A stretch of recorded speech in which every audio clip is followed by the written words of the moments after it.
Hello, everybody. We have some bad news here at the GX Plus cast. We lost one of our mascots here of the GX Plus cast. You may have heard them in the backgrounds of some of these podcasts, and it's my three cats, my three babies. You may hear them meowing every now and again in the odd episode every now and then, but sadly we lost Coco, aka Sweet Baby.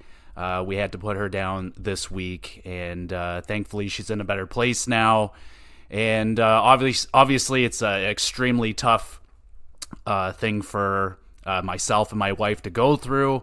This is a first pet that I've personally lost, and it's really tough. So bear with myself with the podcast this week. If anything is a little bit off, this is going to be why.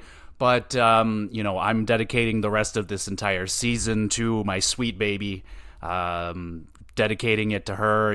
She was my daily motivator. I get up and always have that cute, adorable smile. I'll probably throw up some pictures on Twitter just to so people can get a visualization of Sweet Baby, one of the mascots here, and also going to be having an award under her name. It's going to be the Sweet Baby of the Year award. That's going to be the Baby Face of the Year in the Wrestling Awards of the Year. So there will be an award dedicated under her name. So that'll be really nice. And moving forward, we will continue to honor Sweet Baby as one of the forever mascots of the GX Plus cast. So thank you for taking the time to listen to this podcast, and onward to the regularly scheduled program.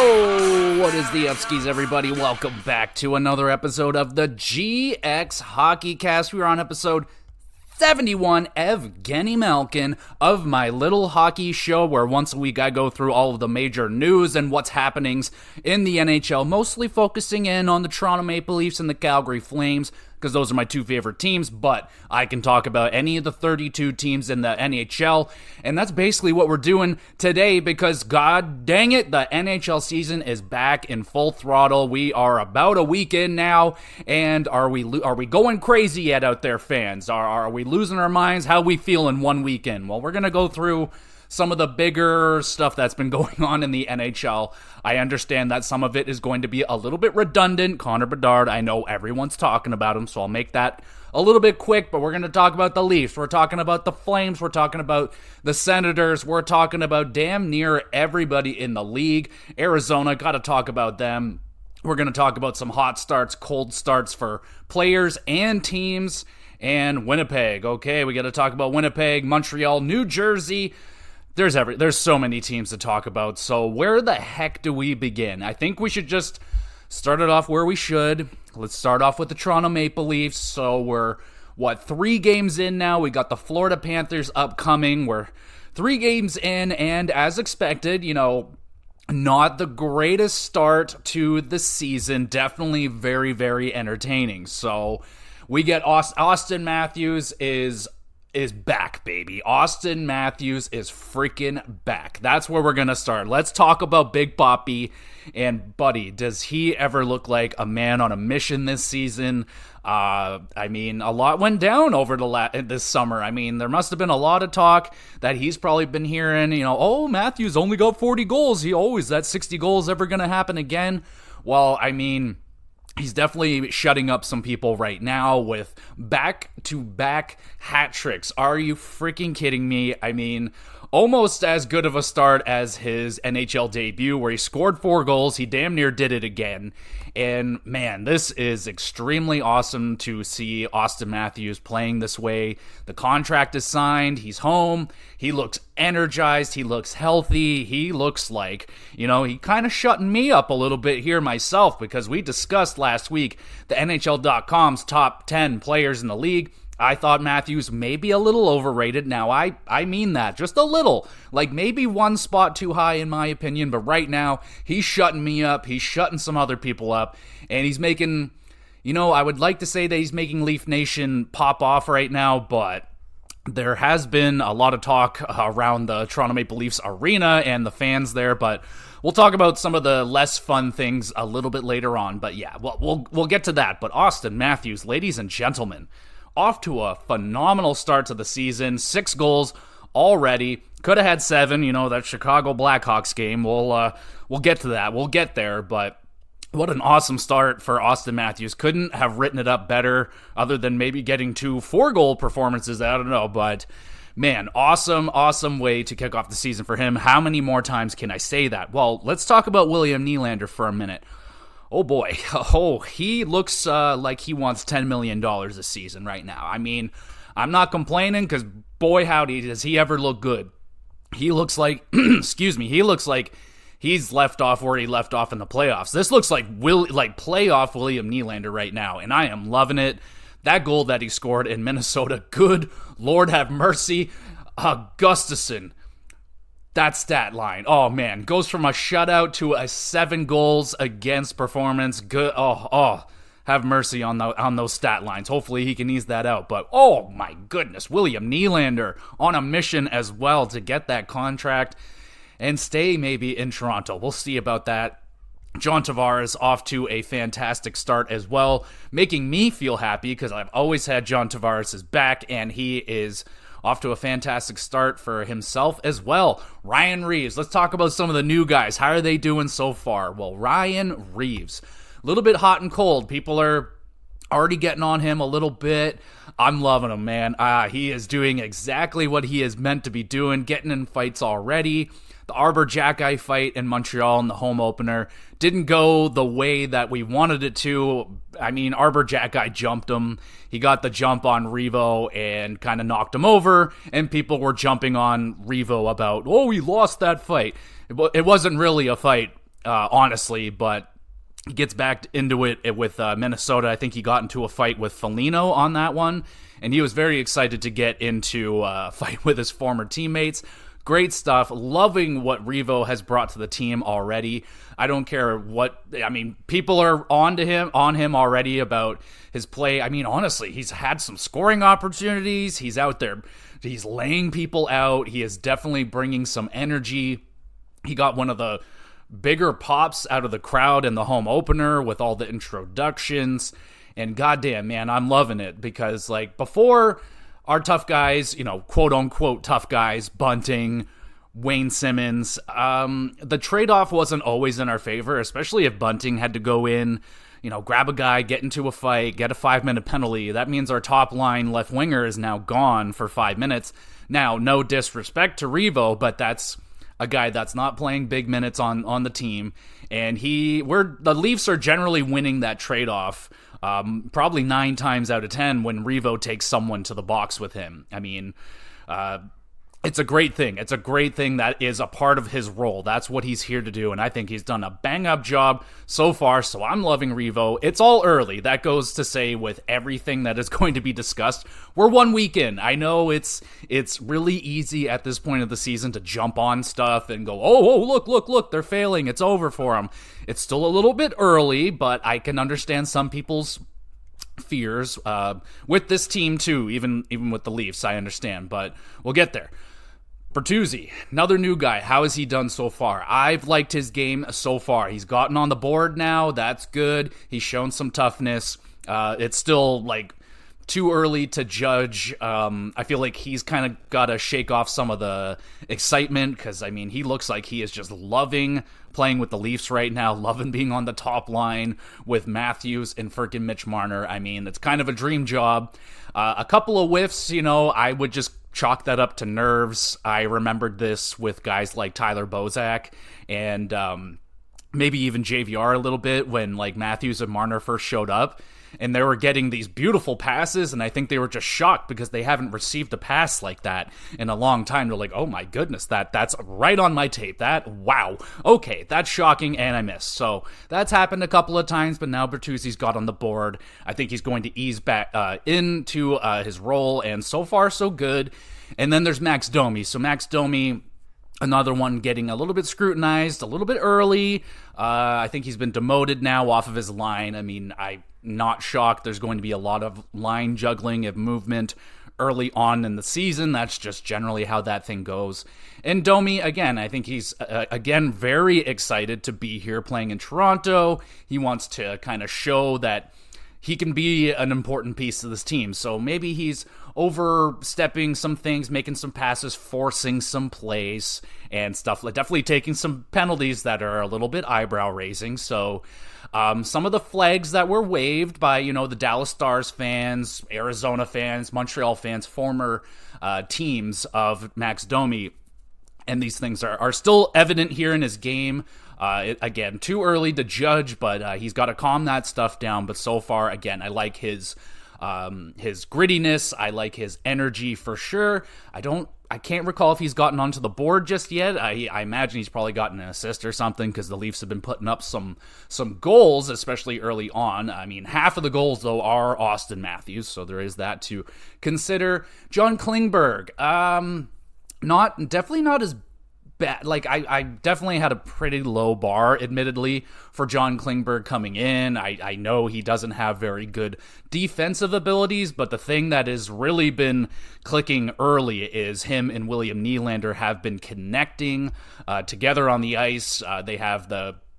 I think they both shoot right or something, so the pass is just very there for Klingberg to dish over to Nylander. Nylander's on fire. You got a guy that can pass. Like, Klingberg's got good offensive abilities.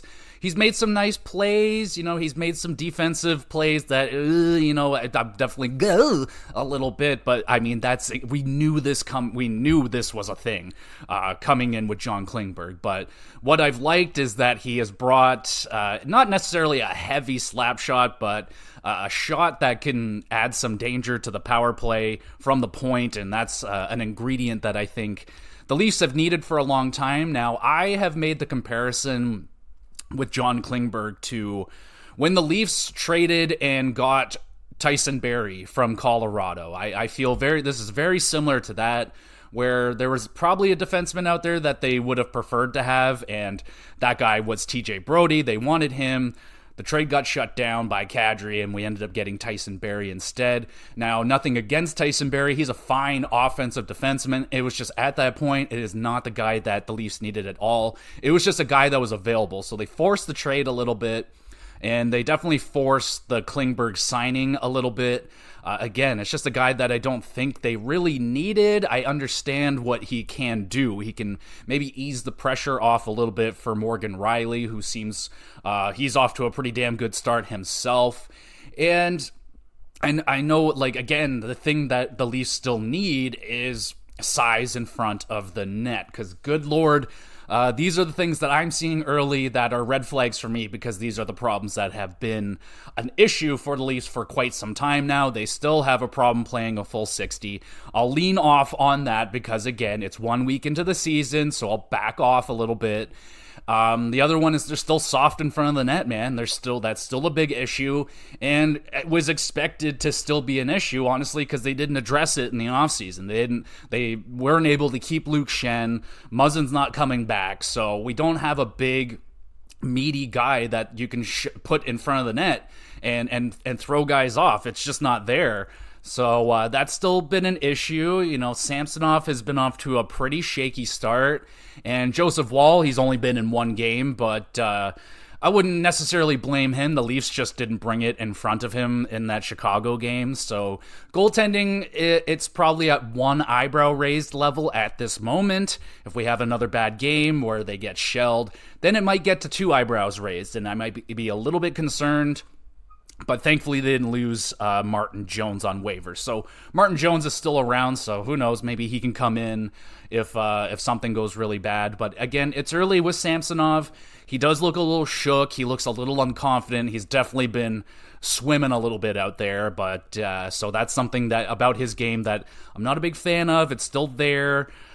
So that's concerning. A good thing has been their power play has been excellent. The fucking Bond villain over here, Guy Boucher, my buddy Billy, I gotta give him credit for that one. He's the one that I used to call him the Bond villain. He used to be the coach for Tampa Bay, and whenever I saw him, he has the like scar under his eye, and it just reminds me of a Bond villain. So Bond villain Guy Boucher has so far gotten that power play humming. Again, early in the season, defenses are not set up. Their systems are still rusty. Players may be a little rusty, a little nervous, a little overconfident. Who knows? Things need to settle down a bit. But so far, the power play is humming. I don't think it's at 50-some-odd% anymore, but it was up there, so that's great. That's a good thing.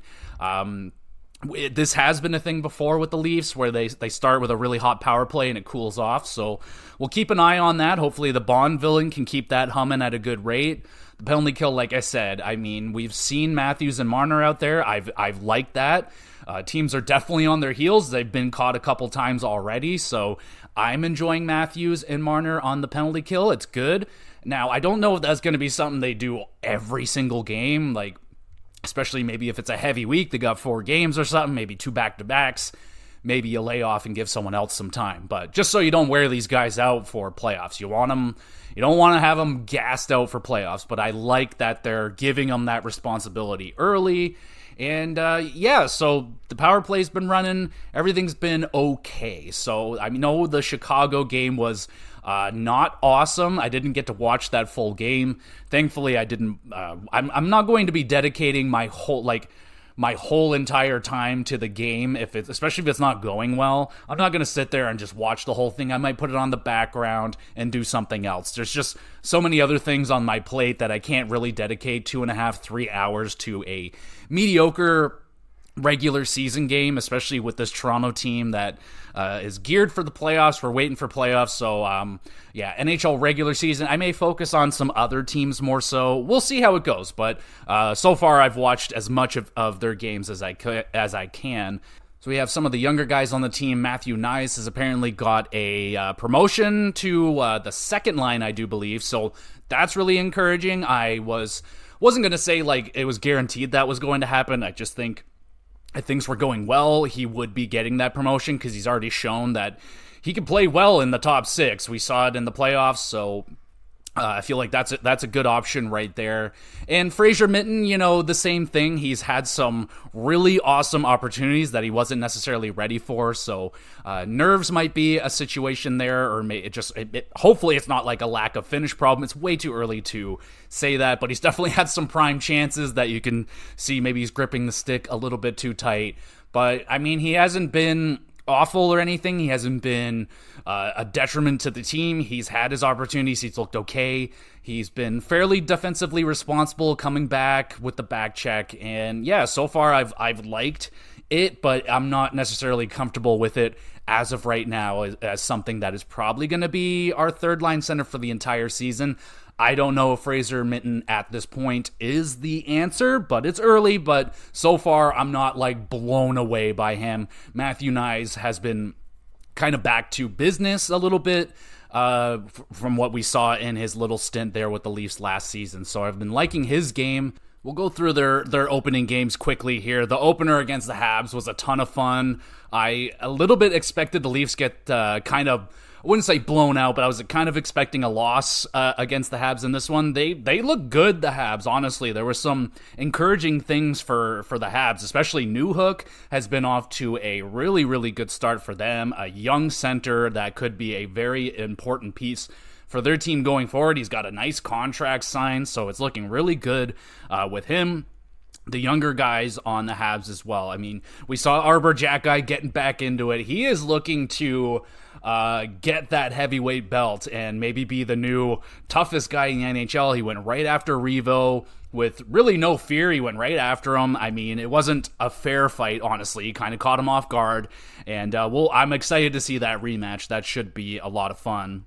And of course, the toxic duo of Suzuki and Caulfield looked really good as well. So they're going to be getting back into business. They're talking a lot on the broadcast about, Caulfield was on a 40 or 50 goal pace, and Suzuki was on a point a game pace as well. So health is going to be the most important thing with the Habs, and sadly, they're already kind of off to a bad start with health because Kirby Dach is listed as out indefinitely. I think I saw an article, it was something about his MCL.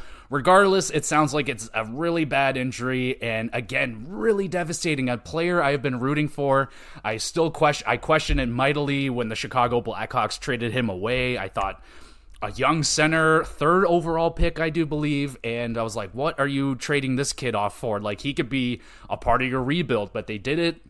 Habs scooped him up, and I thought, he looked really good, and then he got hurt, and he started off the season looking pretty good again, and now he's hurt again. So this sucks. I hate when this happens to young players. I think of a player like Nolan Patrick, who, a 2nd overall pick, and we barely got to see him, and his career is basically already done through injury. So I'm hoping that Dach is able to get through this, and eventually, he's still very, very young, but this is definitely, hurting his stock and his potential ceiling.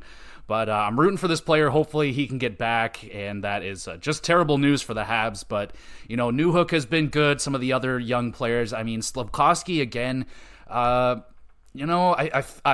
not thinking I'm not going to put the bust tag on him. It's way too early for that. But I feel like they rushed him a little bit. They maybe shouldn't have had him playing in the NHL last season. I know he had NHL size and all that, but he's still very, very young, and the pressure's very high in that market. So I felt like maybe easing him in a little bit. Then he got injured, and the start of this season, he's been a little unnoticeable. I didn't notice him, admittedly, very much at all in the game against the Leafs. So Slafkovsky, he might be a little bit of a slow burn, but again, we'll watch him, see how it goes, and hopefully he can stay healthy as well. But it was a very, very entertaining game. The Leafs coming back in that, wouldn't say old school Leaf fashion, but where they just kind of hammer you and get goals in bunches, and they come back and win it in really, really fun fashion. So that was a great game. Sadly, it went to a shootout. I hate the shootout. I really wish they would take it out. It's just not a great way to end the hockey game. I wish they would do 3-on-3 continuous, but it'll come eventually, I would imagine. And then kind of a similar thing here in Minnesota. Nylander had a great game, the 2nd hat trick in a row for Austin Matthews. Bertuzzi got on the board in that game as well, in a 7-4 win over the Minnesota Wild. I did not see that one coming. The Wild coming off of a shutout.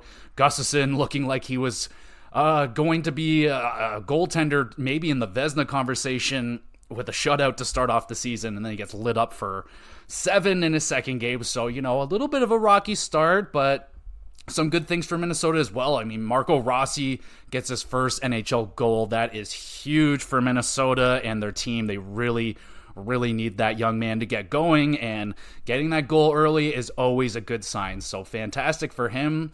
Kirill the Thrill looked good. So did Matt Boldy.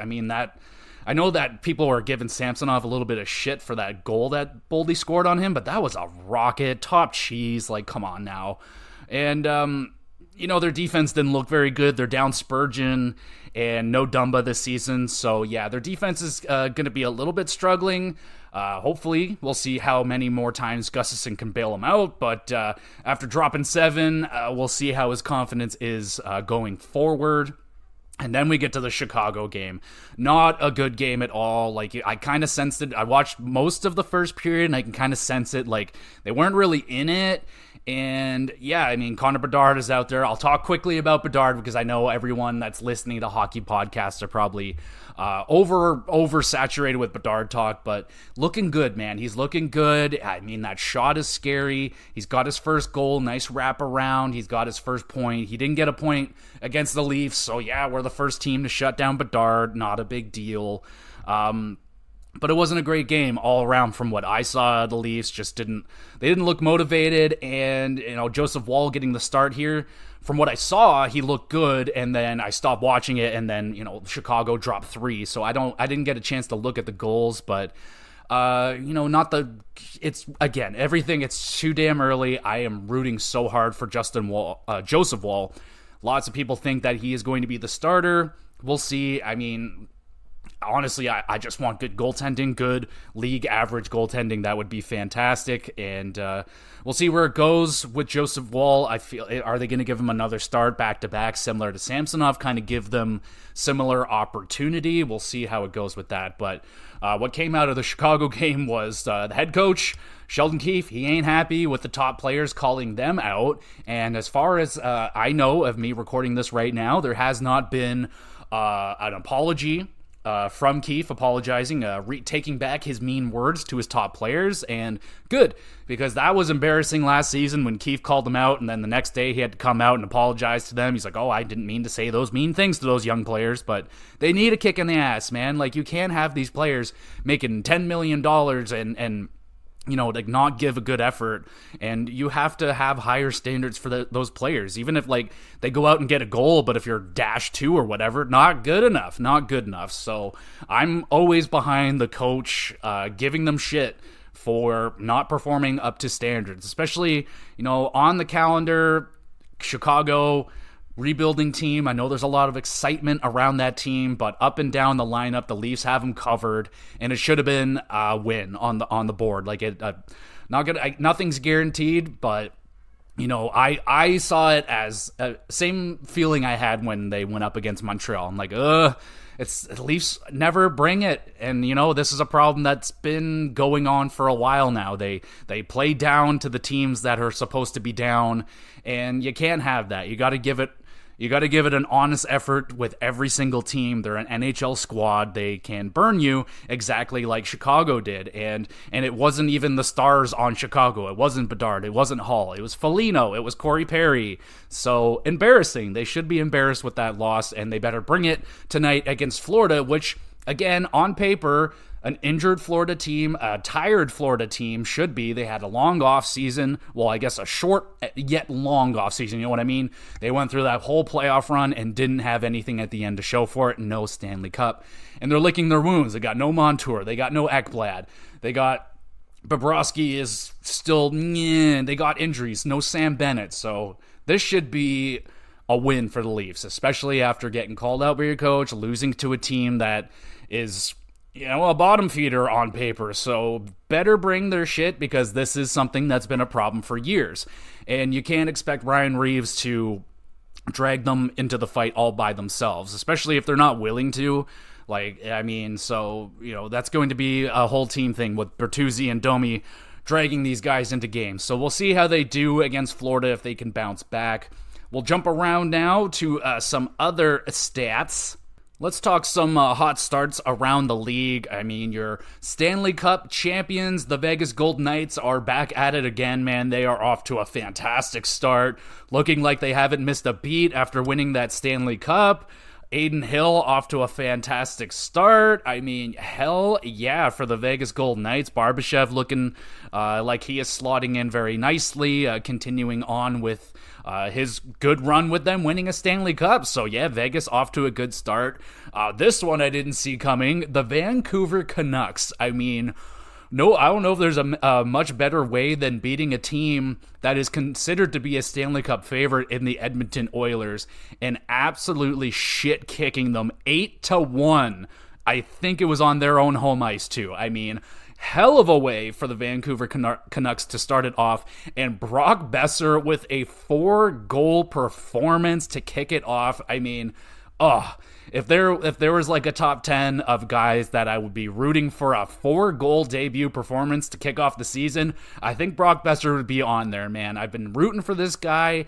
I mean, Vancouver Canuck fans, they kind of love and hate this guy. There's always been a lot of potential around Besser as one of the best shots in the league, a guy that should be scoring like 30, 40, maybe even 50 goals on the regular, but injuries and mismanagement has just kind of rendered him maybe not living up to that potential that people have kind of pinged him for. But I mean, starting off this way for Brock Besser, what a fantastic way to get the monkey off the back. 4 freaking goals. I mean, awesome start for him and the Canucks. They did it again. They beat the Edmonton Oilers back-to-back times. It wasn't on back-to-back nights, but they beat them twice, and that's huge for Vancouver. We'll talk about Edmonton in the cold start side of this podcast, but Vancouver off to a nice start.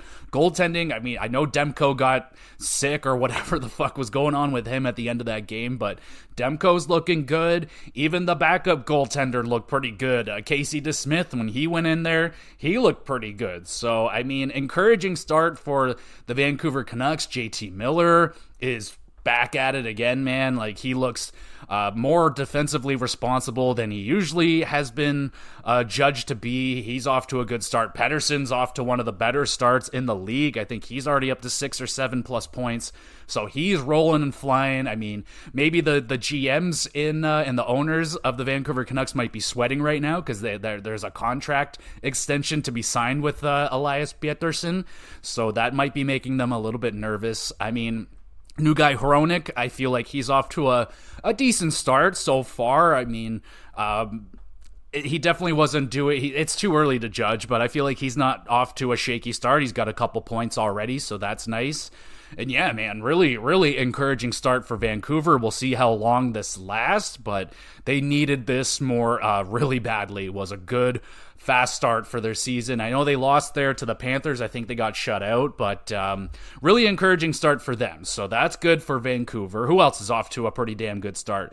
I hate to say it, but the Boston Bruins are off to a nice start to their season as well. I mean, the goaltending looks good. Again, Ullmark and Swayman looking pretty good duo right there. I mean, they're been pegged all offseason to have a huge drop-off in points, so they're probably determined to show off that they're not going to fall off as much as other people think they're going to. I mean, Marchand's rolling, Pasternak, of course. I mean, geez, the defense looks pretty good. I mean, McAvoy, nice and healthy right now, so that's good to see him back and rolling again. Sadly, it's the Bruins, so their center situation seems to be kind of playing. There's a young player there.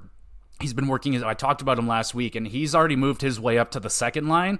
So it's going to be Zaka, that new, younger center guy, I forget his name, and then Coyle on the third line. So things are already starting to fall into place for the Bruins, of course. That's why I didn't want to root against them, bet against them this season, back-to-back years. So I didn't want to do that. So they're off to a pretty good start. And the Colorado Avalanche off to a pretty damn good start. Mikko Rantanen had, I think a 4-point debut, so that was good. Georgiev looking like he's the real deal. He had a good first season. He's off to another really good start. Cale Makar, oh fuck yeah. And, Arizona. I want to talk about Arizona, especially Logan Cooley, man. I feel like not enough people are talking about Logan Cooley. Too much talk on Bedard, but Logan Cooley, man. I mean, I don't know if I talked about that insane spinorama backhand goal that he scored. I think that was in the preseason, but holy shit, if you haven't picked this guy up and he's still available in your fantasies, you should probably consider picking him up because he looks like he's the real deal, and he looks like he could be competing for a legitimate spot for the Calder trophy as the rookie of the year, because Bedard's off to a good start, but you can already see that the team around him isn't. I mean, I think Arizona is a better team than Chicago. I feel like that's kind of safe to say, and that might play into the benefit of Logan Cooley if he's on the second line, maybe third line every now and again. He might move up to the first line, but I think that first line in Arizona, man, the Schmaltz, the Keller, Barrett Hayton, I think it is, man, they were fucking lightning last year, and I picked up some Arizona Coyotes late, Logan Cooley and Schmaltz included, and they're off to good starts. Arizona's not off to a bad start. I don't think they're going to make playoffs or anything, but I don't think that teams shouldn't take them lightly. They're not an easy team to take down anymore. That's gone. Arizona's not the instant victory like they used to be. So Logan Cooley, watch out for him again. With he might have some more favorable matchups. Bedard is on the first line of Chicago. He's probably already the best player. So all the coverage is on Bedard. So I think everybody in North America knows who this kid is. So I think teams are going to be very aware of him, and they're going to be watching him and getting the defenses ready for what he is going to try and do to him. So Bedard is off to a good start. It's not like he's off to a bad start, but he hasn't had like a 4-point performance yet or anything that maybe some people were expecting by now. But you look at the team around him. I wasn't expecting him to go absolutely Super Saiyan already. So now to some of the colder starts. Edmonton, I mean, fuck me sideways. That 8-1 loss, not the way you want to start off the season, and they just didn't look ready in that game, man. I was looking over at that game, and it was just it looked like kind of preseason, honestly. I was very let down with the way that the Edmonton Oilers came out in that one. Not the way, and they definitely played a lot better in their second game against Vancouver. Still didn't get the win, but they definitely outplayed the shit out of the Canucks. I think they basically outshot them 3-1. It was just they got goalied in that one. So more so than anything on the Oilers that people are concerned about is the goaltending. I mean, man, I feel, poor Jack Campbell, man, fuck. And he looked good, too, in the preseason. Again, this is why you can't, put all your eggs into the preseason basket, because it's a very risky basket. There's big holes in that basket. You don't want to do it. So Jack Campbell looked good in preseason, but he got fucking lit up like a Christmas tree in his first game, and so did Skinner. So both of them off to shaky starts, and that is not what Edmonton needs. Edmonton needs, they can even get away with, subpar league average goaltending and get away with it, but this is going to be, below 890 goaltending, and they can't have it, so it's got to improve. One of y'all got to step up, or Edmonton's going to be in big trouble. Encouraging out of their last game, Hyman exploded. Nugent Hopkins is off to a good start. Draisaitl. McDavid isn't off to the craziest start like he has been, but it's only a matter of time before he starts putting up numerous multi-point games in a row. But it looks like Hyman is encouraging. It looks like he's not going to have a huge drop-off in points or anything. Even Nugent Hopkins might even look like he could do it again, maybe get a 100-point season. I mean, Nugent Hopkins is good. So Edmonton sputtering a little bit out of the gate, but it's early. And then the Seattle Kraken. So they're definitely struggling to score here. So they definitely kind of reverted back to season 1 Kraken, where they couldn't score and they couldn't stop any pucks. So this is bad. I kind of thought this was going to happen, especially with them doubling down with Grubauer. He just hasn't had good seasons in a long time now. And, Martin Jones didn't have a good year. He was getting wins. They definitely had a lot of things go right for the Kraken last year, and it looks like it's just not happening this year. Not even half of that shit is happening this year. Everybody is off to a pretty damn cold start. And is losing Daniel Sprong, was that a big bad thing that happened? I don't know if they've lost all that many guys, but yeah, it doesn't look good here for the Kraken. They're off to a really rough start. Can't buy a goal right now, and we'll see if that continues, but really, really not a good start for the Kraken. That's for sure. Washington not off to a good start, and we got a first here out of Washington. Alexander Ovechkin held shotless for the first time in consecutive games. I don't know if that was ever or just the first time in a long time, but yeah, like I said, man, it could happen. It's bound to happen. Time is undefeated. Time will get you no matter who you are. Eventually you will lose to Father Time. He gonna get you, and maybe this is it for Ovechkin, where he drops down and he goes to a 30-goal guy. I'm still encouraged that he can be 40 goals. It's still very early, and maybe it's just a slow start for Washington. It's not what they want.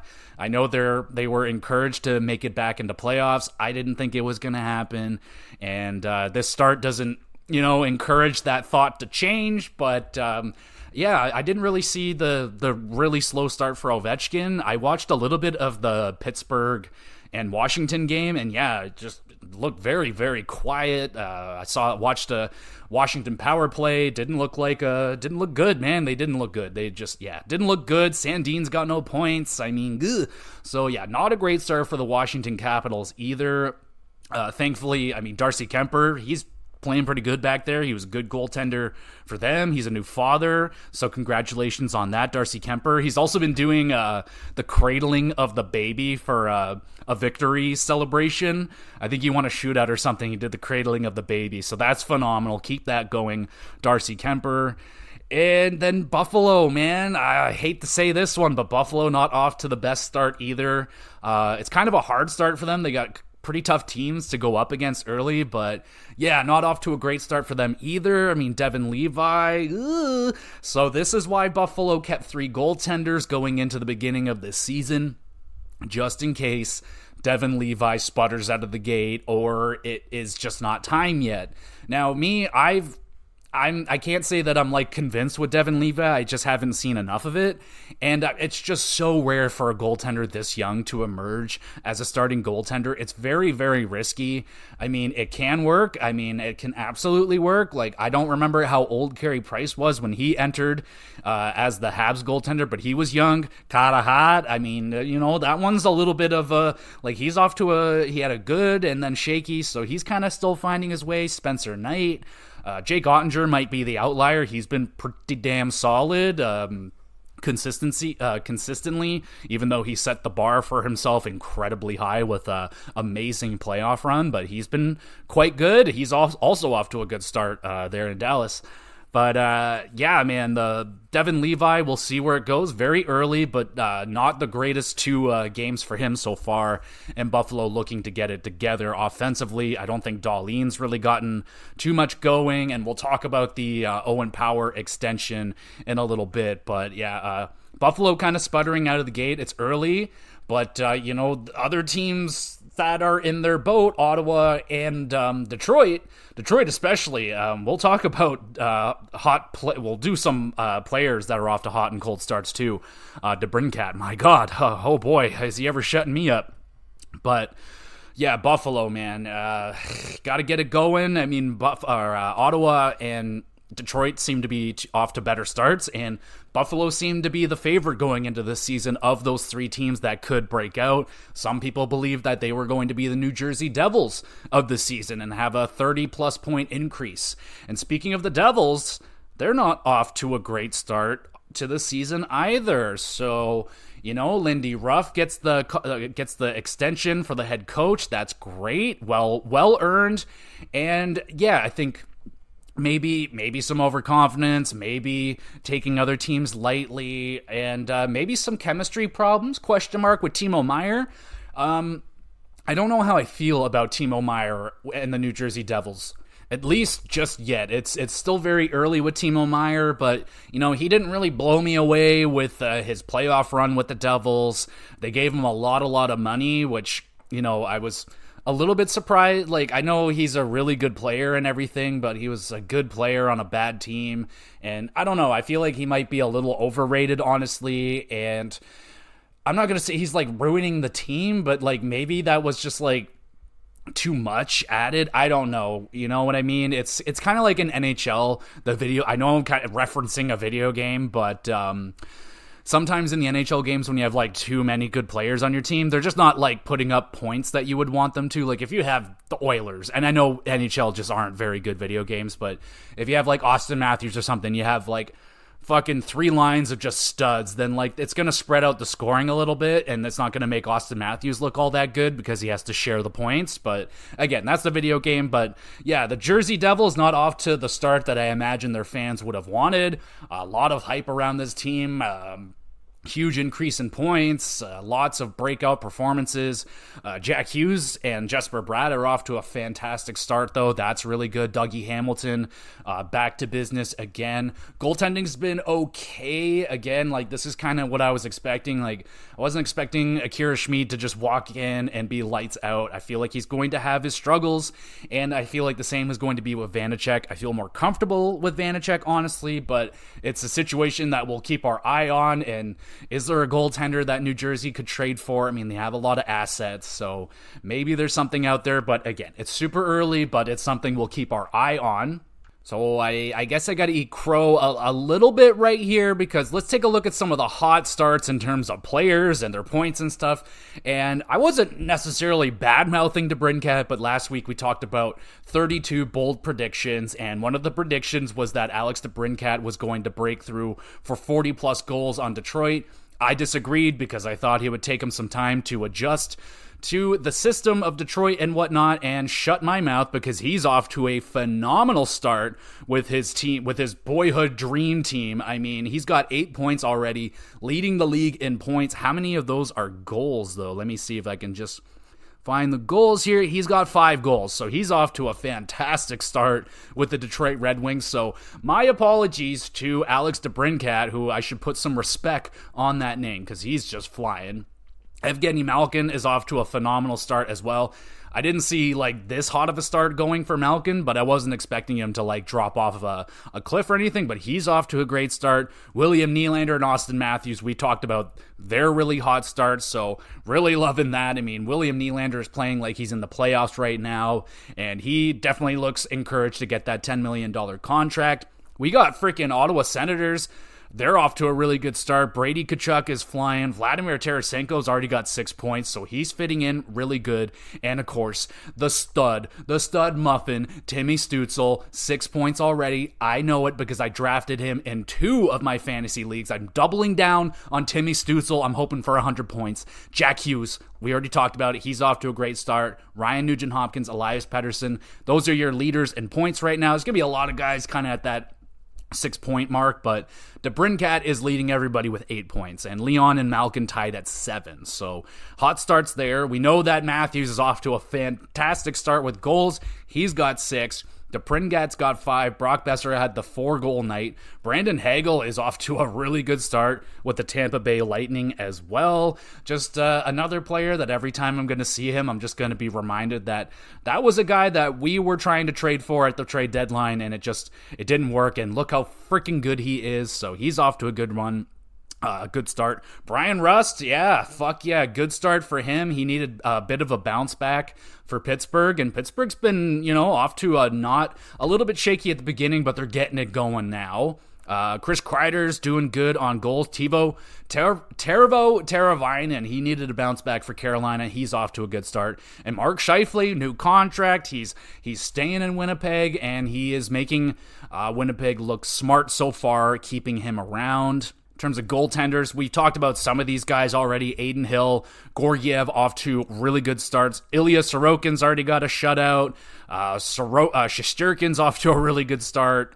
There have already been quite a few shutouts in this season already. Gustafson's got one. Saros, Yari. Tristan Jarry's off to a pretty decent start for the Pens as well. That's really good. He really needs to have a good season for them.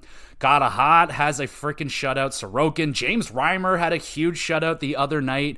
And holy fuck, dude. Mackenzie Blackwood and San Jose. What the fuck was that? He almost single-handedly beat the Colorado Avalanche the other night. 52 saves I think he made against the Avs and almost beat them. That was an incredible performance. Freaking Binnington, bro. What is going on? This is excellent because I gambled a pick on him this season in my fantasy, and so far so good. He has got a 0.92 goals against average right now and a 969 save percentage. So again, it's really early, but this is extremely important for the St. Louis Blues' season is to have Jordan Binnington play well. But even with Benner playing good, St. Louis ain't scoring any goals to help them. So that kind of sucks. Demko's been good. Linus Ullmark, the Bruins goaltending tandem has been good. And one here that's really making me smile is Elvis Merzlikins, baby. A 950 save percentage. Fuck yeah, Elvis. One of my favorite names in the NHL, and that is an awesome thing to see. So those are some of the hottest starts around the league right now. We'll go over and we'll do the big signings that took place. I guess we'll quickly talk about these very small trades that went down. Caleb Jones on his way to Colorado. I might have talked about this one last week. And Callahan Burke to Carolina. We got a small trade between Vancouver and Pittsburgh. Pittsburgh acquiring Jack Rathbone. I believe that's defensive depth. And Carl Plasek depth. And Vancouver acquiring Mark Friedman and Ty Glover. So Vancouver looking for some defensive help. It has come out from Vancouver that Connor Garland wants a trade.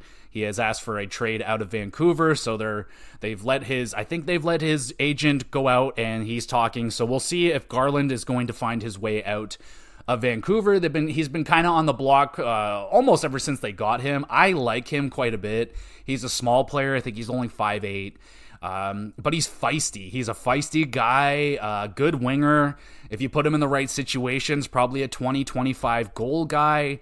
There may be some parts about his games that aren't great. I think he does draw some penalties, and obviously his contract is the biggest thing that is an issue right now. He's making like just shy of $5 million, and he's playing like a third line role with the Canucks. So if there's a team out there that can get him into the top 6, it could be a good home for him. So we'll see what goes on with the Canucks and Garland. They're still desperate for cap space, along with like 60% of the league. So it's just kind of, I feel like they're just going to have to kind of ride it out along with a lot of other teams until the money goes up next year, because there's really not much you could fucking do right now. Honestly, everyone's so tight to the cap. So that's the only big trades that's not even a big trade. Those are the only trades that have gone down. Now, Buffalo, we're not done with you guys yet. So Owen Power has gotten his contract extension, 7 years, $58.45 million, $8.35 million per season, and that kicks in next year. The 20-year-old first overall pick, there you go. So very comparable to the Sanderson deal in Ottawa, and I think this one's going to play out better.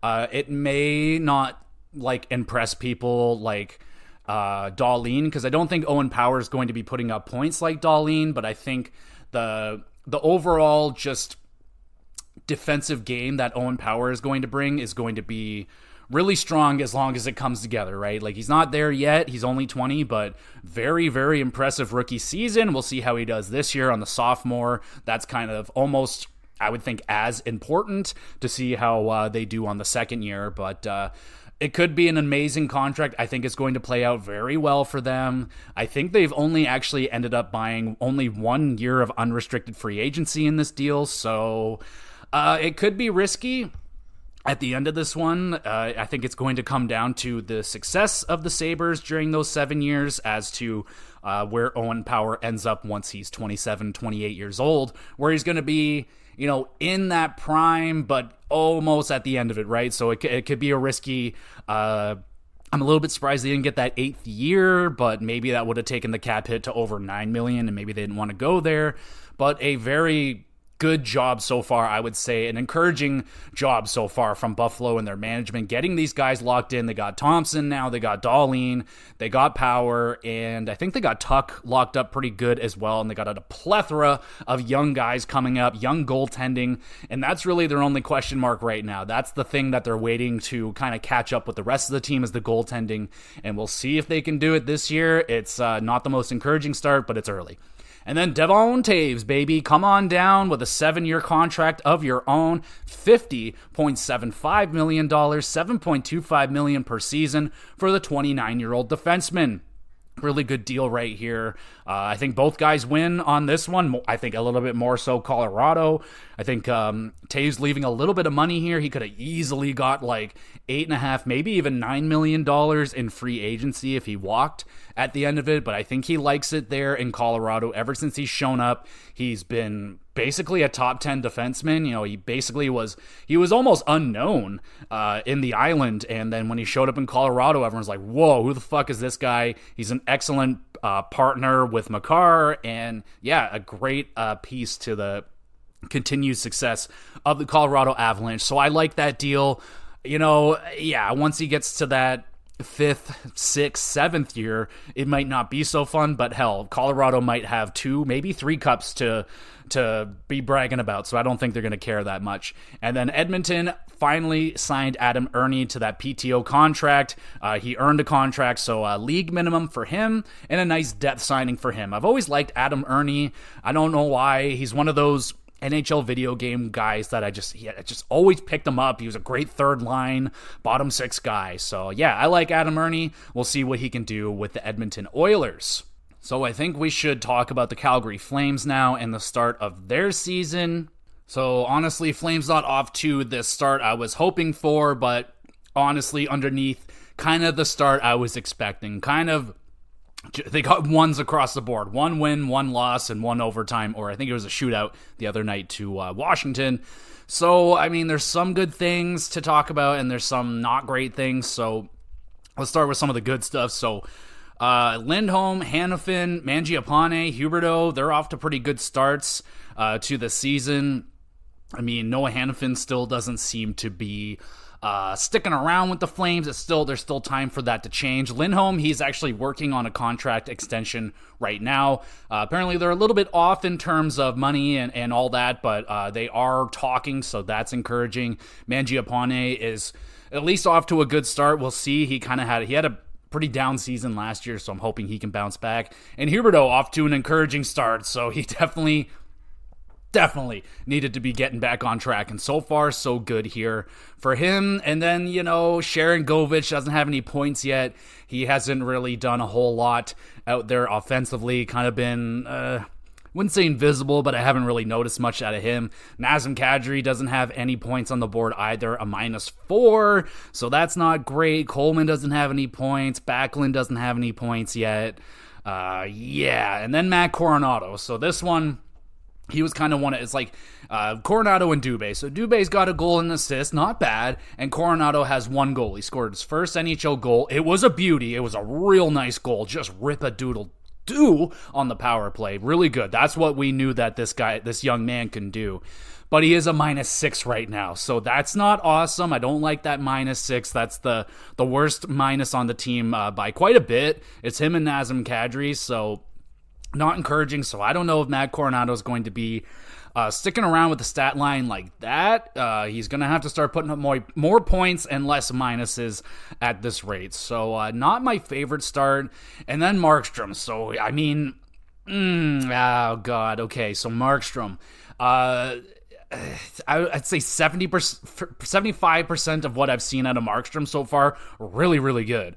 Like, he's making some fucking fantastic saves in bunches. He looked really, really good. And then the team falls apart. So they win the home opener against Winnipeg, and that was a good game. And then they looked fantastic against Pittsburgh, and then the third period happened, and they fell apart. I don't know what happened, but they fell apart in the third period, absolutely collapsed. And then they couldn't finish it out on the Capitals. So it's starting to look like the Flames are going to struggle to score this year. A very similar problem that they had last season, and it doesn't look like so far that any of the younger guys are breaking out. In terms of goals, like Coronado looks like he has it, but at least with that shot looks really good. Dubé's off to an encouraging start, and even Adam Ruzicka has 3 points in 3 games. Not a bad start for him either. So it's really early, and I haven't seen enough bad or enough good yet, and this is like kind of the scary thing with the Flames coming into this season, is that they might be a middling team, and that's just a dangerous spot to be in. So I hope they don't finish just outside of the playoffs and in the middle of the pack for a draft pick, because it's going to be tough to get a game changer in the middle of the draft. So we'll see where it goes with the Flames. Some encouragement, but yeah, there's some things here that are making me nervous with Kadri, and I was really rooting for Sharon Govich. It's only been 3 games, and he's going from an Eastern Conference team to a Western Conference. I always say that's a shake to the system. He's going to a totally different time zone, a different fucking country, so it might take him a second, but I was hoping for at least a goal early to get that off of his back, but not the most encouraging start for the Flames here. We'll see what they can do tonight against the Buffalo Sabres. I'm not going to say it's a must win, but I think the Sabres are going to be gunning for that win, and it might be a hard game for the Flames to win tonight. So I'm going to be having my eyes on that as much as I can, but there's also Toronto, Florida, so we'll be looking at those. So let's swing back to the Winnipeg Jets. So we talked about Scheifele and his pretty good start to the season. Sadly, they're taking a pretty bad hit here. Velarde, the new player that they got in the Dubois deal, he is going to be out 4 to 6 weeks. I didn't see what that injury was, but regardless, that's a huge hit. He had a great first game. I think he didn't get anything on the score sheet, but I think he had like 7 shots, so that was awesome. So far, so good with most of the new guys there. but that's going to be a big hit, man. Like they really were, they really needed the new guys to come in and do some work for them, that's for sure. And then Hellebuck not off to the best start for the Winnipeg Jets, and I feel like that might be directly related to me drafting him, because it seems that every year I pick a goalie, they have a bad year. Like they're a good goaltender. Like I picked Markstrom, he had a disastrous year. I picked Grubauer before he was bad in Seattle, and then he was bad in Seattle. So I have a bad track record with goalies, so I apologize, Winnipeg Jets fans, if I have accidentally cursed Connor Hellebuck. I really hope I didn't. It's early, but Hellebuck for me, like it's like Hellebuck and Kyle Connor are like the most consistent guys on that team. Like I fucking love them. They're so good.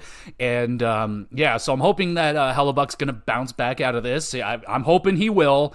And it's going to be a little bit tough here for the Winnipeg Jets to get through this without Velarde, their new guy. And they had that first game there against, it wasn't the first game, but they had that game already with P.L. Dubois coming back to Winnipeg, and he scored a goal, of course, so that's just, fucking cherry right on top of that story right there. But, nice for P.L. Dubois to get that. That's NHL for you. That kind of stuff happens all the time. We have more bad news out of Seattle. Not only can they not score, but it's going to get a little bit harder scoring because Brandon Tanev is going to be out 4 to 6 weeks. So kind of a little bit of the heart and soul guy. Now he's not their top goal scorer on the team or anything, but he's an important piece to that team. He's always taking the funny pictures and stuff like that, but he's definitely a little bit of a spark plug out there for that team. So that's going to hurt an already very struggling Seattle Kraken team. So that is very, very unfortunate. And speaking of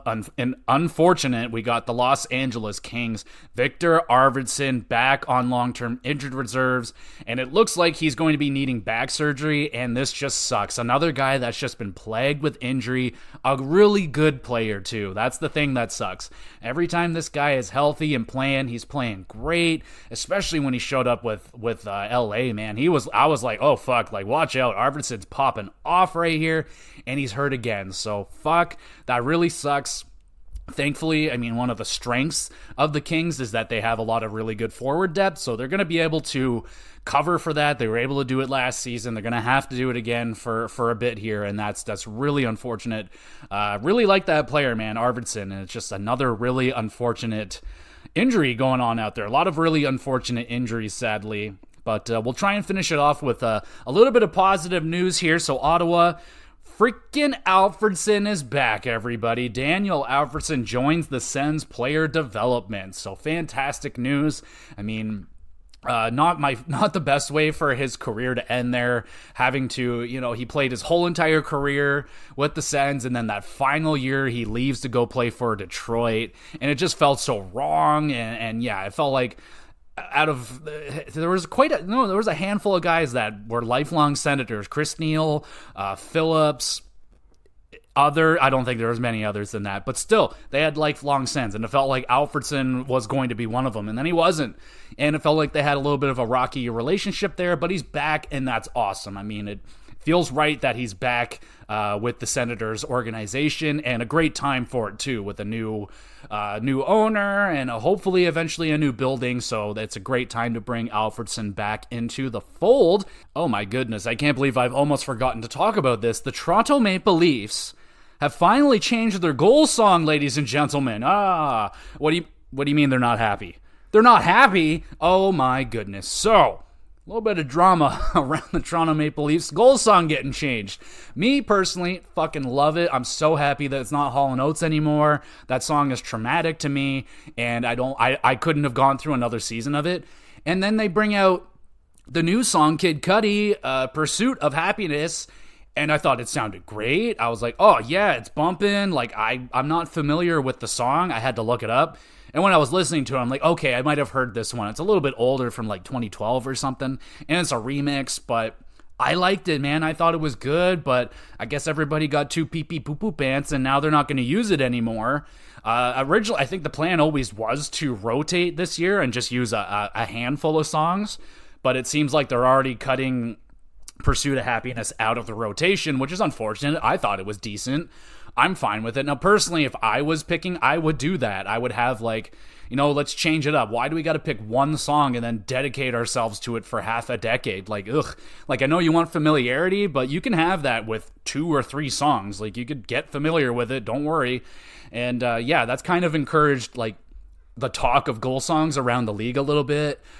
Detroit, apparently, there's been some love-hate with their goal song. I haven't personally heard it, but I know it is Eminem, and that's fantastic. So you got a check mark there. You got a hometown artist, a huge popular artist as well. Almost everybody knows Eminem. I know Eminem. The first CD ever bought was Eminem.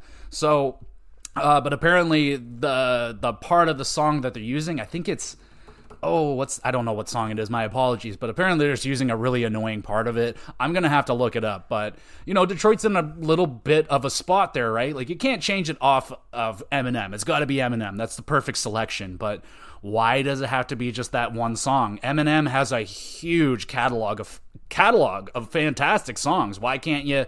Thursday nights we're playing Lose It. On Fridays we're playing fucking Till I Collapse or something. I don't know, man. I like varieties. I'm a variety guy. I don't like listening to the same song over and over and over again. So we'll see where it goes with the Leafs. They were playing a different song on the road against Minnesota, I believe. I didn't catch what it was, but my wife did. She was like, "Oh, look, they're playing a different song." So they're already using a couple songs, the Leafs, so I'm cool with it. Yeah, I don't know. I was fine with it. I'm just happy that it's not Hall & Oates anymore. I wouldn't even hate it if they just kept it in the rotation. Like, maybe if they had a April 1st game, play Hall & Oates on April 1st to, rile up everybody. Because it's so easy to do that. But I'm good with the new song. I think it's cool. I'm fine with it. I know there might be some lyrics in the Pursuit of Happiness song that are upsetting to people, but really they're not playing that part of the song in the arena. It's just they're just trying ever so desperately to get that crowd going. And I guess now that we're on the topic of it, I'll talk about the Scotiabank Arena crowd a little bit. So I know there's the defenders of it, and then there's the people like me that I just won't go to a Leaf game anymore. Like, I'm not gonna go pay $300+ to sit in what feels like, just kind of a unhappy, anxiety-filled, like, just unengaged environment. It's just not a good environment. I've been to Scotiabank Arena and other events, and they were incredible. It's just something about the Leafs environment is not any fun. I did hear, though, that Adam Wilde of the Steve Dangle podcast was at the game. I don't remember if it was the home opener or not, but when Revo got in one of the fights, he said that it was the loudest that building has been in like a decade. And I can believe that, but I mean, when I watched the home opener, man, and the Leafs were coming out and they're doing the announcements. Oh, here's number fucking 34, Matthews, and it was like, yay, oh, cool, oh, okay. It's like, are you serious? Like, Austin Matthews is going to break every Leaf record by himself. Like, give this man some respect. He scores 2 hat tricks to open the season. He got like 6 hats on the ice. Like, fucking embarrassing, man. Like, something's got to change in that Scotiabank Arena. Like, you got to start getting the real fans in there again. Like, you gotta find a way to get the real people, there's just too many people in there that are there for something to do. Like, they're not aware of the team, they're not invested in the team, and it's a terrible look because the Leafs are one of the most popular team, and it's kind of been an underlying problem around the Leafs organization for years now, how it's like really easy to come into Toronto and just fuck our shit up. How many times have we seen, oh, this guy scores his first ever goal, oh, this guy had his best ever game in Toronto. Wayne Gretzky, what does he always say? Oh, my best game was when I played against Toronto in Toronto, and totally fucked their shit up. Because you want to know why? It's really easy to come into Toronto and just embarrass the Leafs. It's really, really easy, and it's a lot of fun. It's a lot of fun, I bet, to come in and just stomp on the Leafs. And the Leafs don't get to do that. It's not hard to come to Toronto. It's not like, I wish more than anything if I'm not allowed to wish for Victor Hedman to get cloned and be 26 years old again and then be on the Leafs, if I can't have that, then I want the Scotiabank Arena to have the atmosphere like TD Garden does, where teams dread coming here. Teams hate playing here. They're scared to play here, and the fans are one of the reasons why, because we just hassle the teams. We're always cheering so hard for our team, no matter what. If we're down, if we're winning, we're cheering, we're going crazy for our team, and we're making life miserable for the road team, and that's not how it is. It's really fun for a team to come in to Toronto and completely silence that building, because it's one of the easiest things in the NHL to do, is to shut up the Scotiabank Arena. Goddamn, you barely have to do anything. Like, basically the Leafs just have to exist, and yeah, it's going to be quiet in there. So I don't know. I didn't go to fucking college or anything for marketing and business, but there's got to be a way that you can get that place bumping. Like, there's just no excuse. One of the most popular teams. You could sell out the building without fucking doing anything. You can literally just have a Toronto Maple Leaf jersey sitting in the middle of the ice and no game going on, and you will sell out that stupid building with us in it.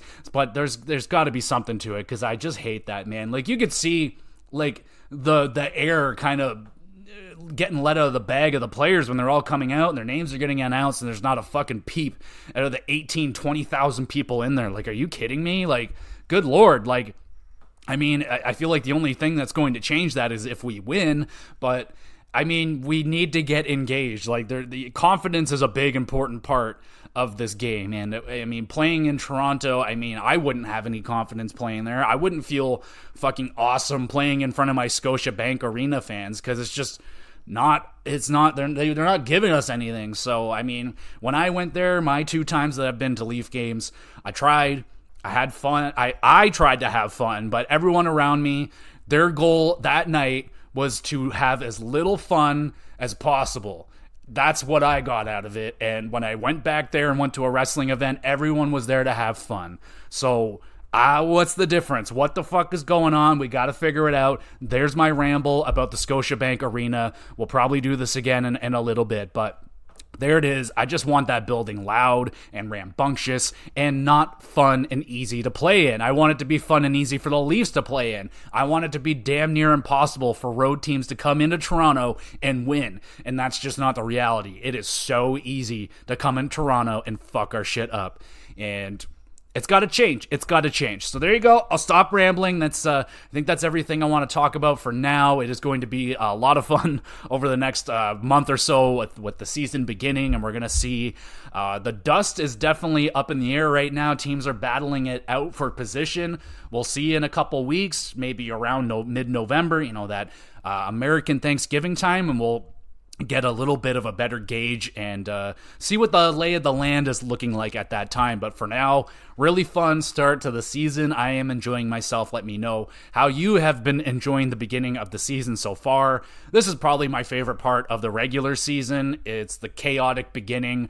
The excitement levels are at its highest. The hockey is generally at its most entertaining. And yeah, it's a good time. So enjoy it while it lasts. Once we get to December and January, that's where the grind begins. So yeah, enjoy some hockey. Let me know how you're doing and feeling and all that great stuff. And we will be back again doing the scary stuff on the GamerCast. Going to be talking about a scary video game this week. It's still a mystery, but be on the lookout for that. I know we're a little bit behind this week with the scheduling.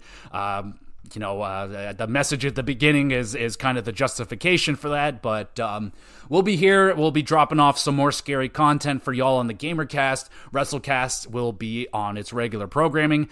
I don't think there's any pay-per-views upcoming just yet, but I know Crown Jewel is around the corner, so I'm going to be watching that, sadly. Hopefully it's not, I mean, they have been getting better, but anyway. Thank you, everybody, so much for listening. You can follow along on Twitter and get the announcements and all that great stuff. If anything crazy happens, I'll throw stuff up on Twitter. You can follow along there, and I upload all these on YouTube. Gamer GX Videos is the YouTube channel. Links are all down there below in the description. If you want to send in a question for the podcast, have it read live on an episode, send in your questions related to related to podcasting. No, related to hockey, video games, wrestling. You can ask questions about podcasting too. I don't care. Go ahead. Just get involved, get engaged with the podcast, have some fun. Let's nerd out about some nerdy stuff and all that great stuff. But again, enjoy the rest of your week, everybody. Let's go Leafs. Let's whoop some Florida Panthers ass, and we will be back again with more GX Plus Cast.